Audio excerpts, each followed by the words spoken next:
बाली उम्र में पहला प्यार। एक नाम सुनते ही अचानक से दूसरी दुनिया में खो सी गई थी रिया। कॉलेज की जिंदगी का आखिरी साल था और गर्मी की सुबह पेपर देने जाते वक्त पुराने दिनों की याद उसे हमेशा की तरह आ ही गई थी। जब वह किशोरावस्था की चौखट पर जाकर खड़ी ही थी, उसे अपने रंग रूप पर थोड़ा थोड़ा गुमान होने लगा था। उसकी उम्र से कुछ साल बड़े युवा लड़कों की निहारती आंखें उसे इतना तो बता ही चुकी थी कि वह खूबसूरत है। जब भी वह कहीं जाती, लोग भीड़ में भी उसे निहारते, भी कभी वह मन ही मन इतराती तो कभी गंदी निगाहों से खुद को बचाती। लेकिन उसका मन कहीं जाकर अटका हो, ऐसा तो अब तक नहीं हुआ था। नजरें टिकी न थी किसी पे, पर नजरें कमाल थी।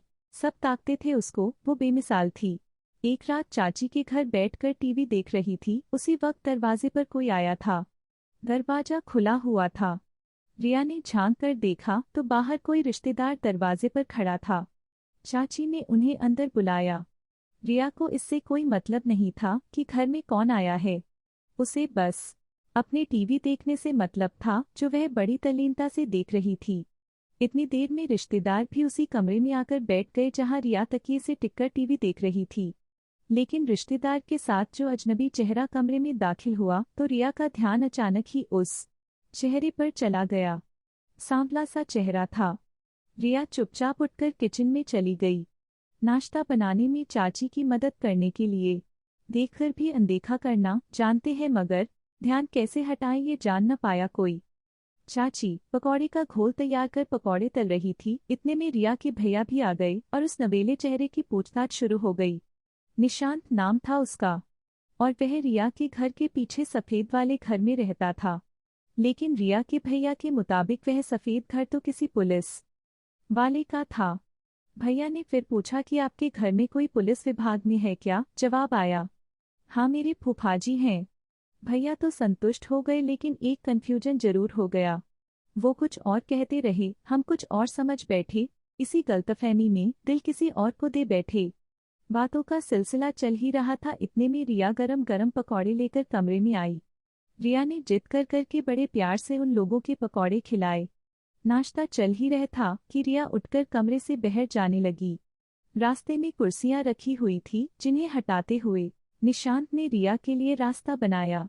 बस फिर क्या था, बाली उम्र पर लड़कों की इन्हीं शराफत का अक्सर का जादू चल जाता है, सो चल ही गया। वो मंचलों पर न मचला जो दिल था मेरा, तेरी शराफत पे सब जीत कर भी हार बैठे हम। बातों का सिलसिला खत्म हुआ और मेहमान अपने घर को चले। लेकिन इसके साथ ही एक और भी सिलसिला चल पड़ा था। हर शाम अब रिया जब अपनी छत पर जाती तो उसकी नजरें घर के पीछे वाले सफेद घर पर होती, जिन्हें छत पर किसी के आने का इंतजार रहता था। कुछ दिनों तक यही चलता रहा, लेकिन रिया के साथ अजीब वाकया होता था। रिया जिस छत पर किसी चेहरे को ढूंढती, वहां उसे कोई नजर नहीं आता। लेकिन उस सफेद घर के बगल वाले एक छोटे से घर की छत पर जरूर कोई उसे देखने के लिए रोज आया करता था। रिया कुछ समझ नहीं पा रही थी। वह ये जानने का प्रयास कर रही थी कि क्या यह शख्स वही है जो उसके घर का मेहमान बनकर आया था और दिल में बस गया, या फिर कोई अजनबी चेहरा। लेकिन यह चेहरा अजनबी तो नहीं लगता, बहुत कुछ जाना पहचाना अयर अपना सा लगता है। वो शक्ल दिल के हर कोने में ढल गई, जैसे आज तक अजनबी न लगा जो अजनबी था मुझसे। रिया ने अभी 9वीं की परीक्षा पास की थी। वो गर्मी की छुट्टियां ही थी जब छत पर हर शाम एक दूसरे की झलक दिखाई देती थी। घर बहुत पास भी नहीं था, इसीलिए चेहरा भी धुंधला सा ही दिखाई देता था। लेकिन छत पर उसका होना ही दिल के रोमानियत के हजारों जज्बातों से भर देता था।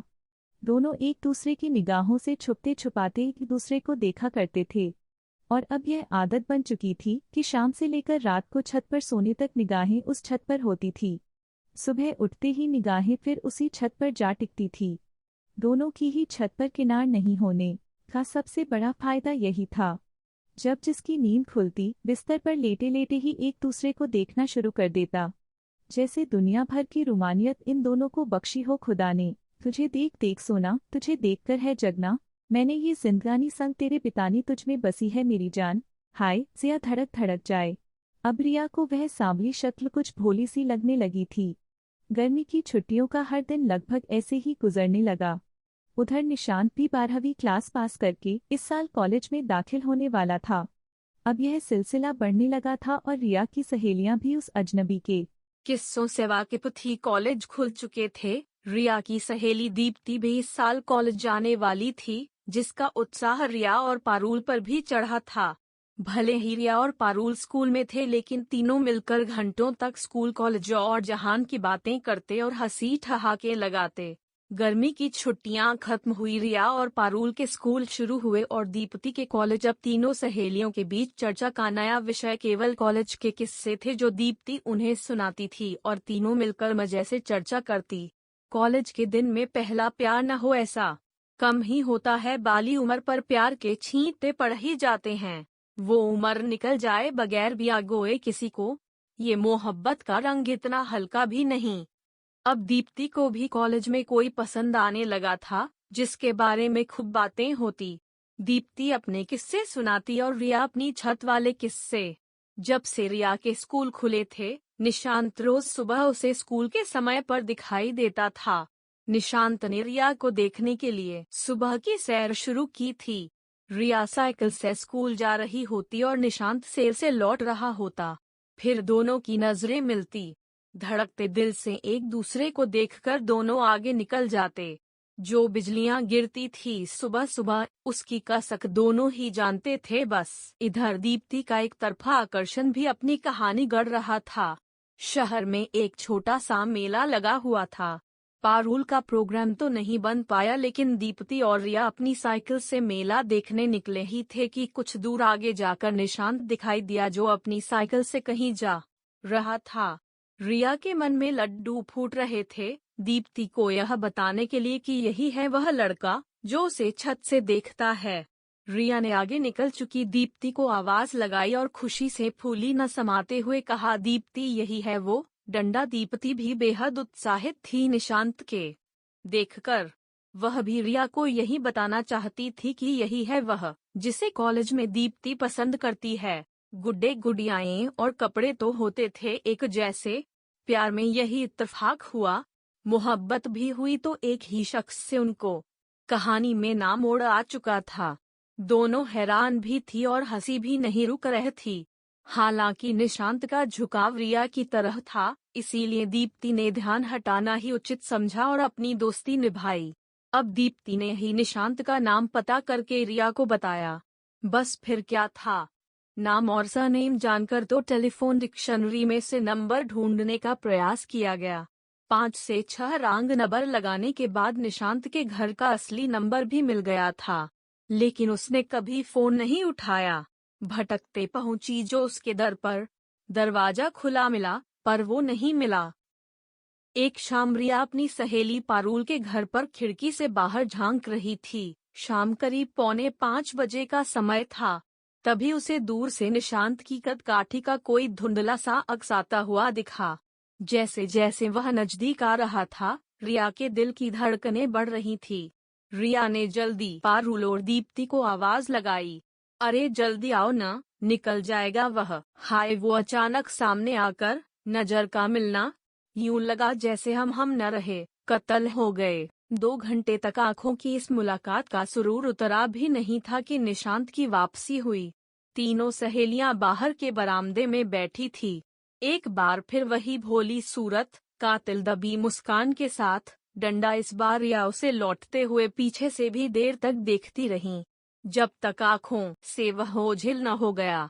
लेकिन जाते जाते निशांत की टी-शर्ट के पीछे की तरफ लिखा उसका नाम आज रिया को पता चला।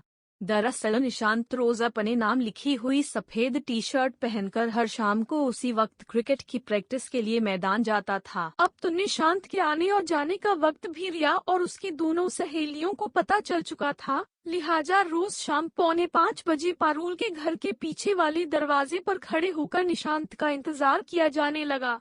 निशांत भी अब रोज आईने के सामने सज संवर कर घर से निकलता। उसे भी तो रिया के सामने अच्छा दिखना था।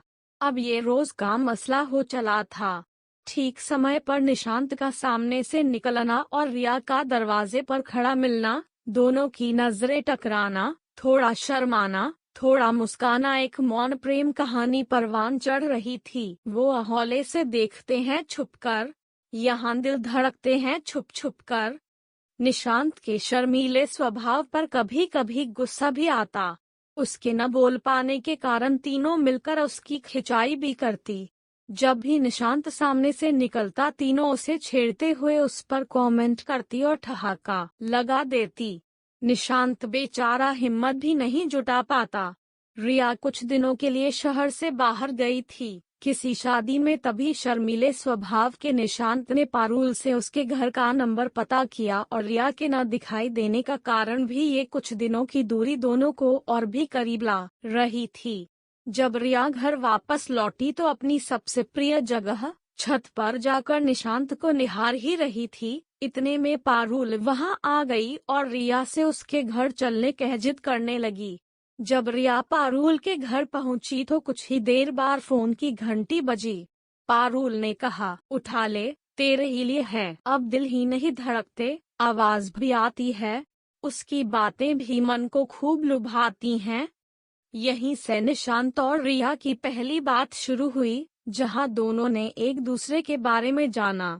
अब अक्सर दोपहर के वक्त पर बातें हुआ करती थी, जब रिया के घर इशारों में फोन करने का समय बता दिया जाता और रिया अपने घर के 2 फोन में से एक का कनेक्शन निकाल देती ताकि दूसरे फोन से कोई उसकी बातें न सुन ले। धीरे से मोबाइल फोन का जमाना भी आ गया और दोनों की मैसेज या कॉल से रातों को बातें होने लगी। अब चल पड़ा था सिलसिला उनकी बातों का। दिल उधर धड़कता था, आवाज यहाँ आती थी।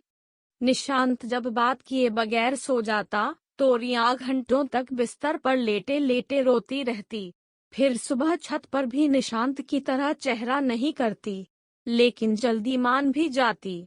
यही बात निशांत को बहुत पसंद भी थी। दीप्ति दोनों के बीच उपहारों या संदेशों का कभी कभार आदान प्रदान कर दिया करती थी। एक दिन निशांत ने दीप्ति को बताया कि उसकी नौकरी लग गई है और वह शहर के बाहर जा रहा है। बगैर बात किए वह चला भी गया। इन दिनों रिया ने जुदाई के पलों को बेहद करीब से जिया था, लेकिन ये वक्त भी ज्यादा समय तक नहीं रहा। निशांत को नौकरी पसंद नहीं आई और वह 1 महीने बाद लौट आया। रिया की जान में जान आई। तुम क्या गए, वो एक एहसास चला गया। अपनों के बीच से उठकर कोई खास चला गया। अब इस रिश्ते को 3 साल हाने को आए थे और रिया ने 12वीं पास कर ली थी। अब रिया ने मुंबई के कॉलेज में एडमिशन ले लिया था। दोनों के बीच तय हुआ कि निशांत हर महीने रिया से मिलने मुंबई जाएगा। रिया ने शहर छोड़ दिया और मुंबई में एक हॉस्टल में रहने लगी।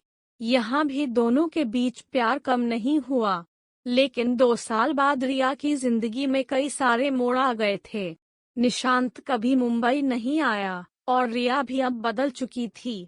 शहर की हवा का रंग उसके पैरों में लग चुका था और वह बहुत दूर जा चुकी थी। अब केवल दोनों एक दूसरे को बस याद किया करते थे। जिंदगी ने उसके साथ ये कैसा सौदा किया, दुनिया की समझ देकर मासूमियत छीन ली। अब केवल दोनों एक दूसरे को बस याद किया करते थे। जब तक रिया के पैर जमीन पर आए वह बहुत कुछ पीछे छोड़ चुकी थी, लेकिन आज भी गर्मियों की सुबह और शाम रिया को वही दिन याद आते हैं। पहला प्यार जो था, बीते हुए लम्हाए की कसक याद तो होगी, ख्वाबों में ही सही मुलाकात तो होगी। वीडियो पसंद आई हो तो लाइक करें, सब्सक्राइब करें और ऐसी वीडियो देखने के लिए बेल आइकॉन को ऑल क्लिक करें। धन्यवाद।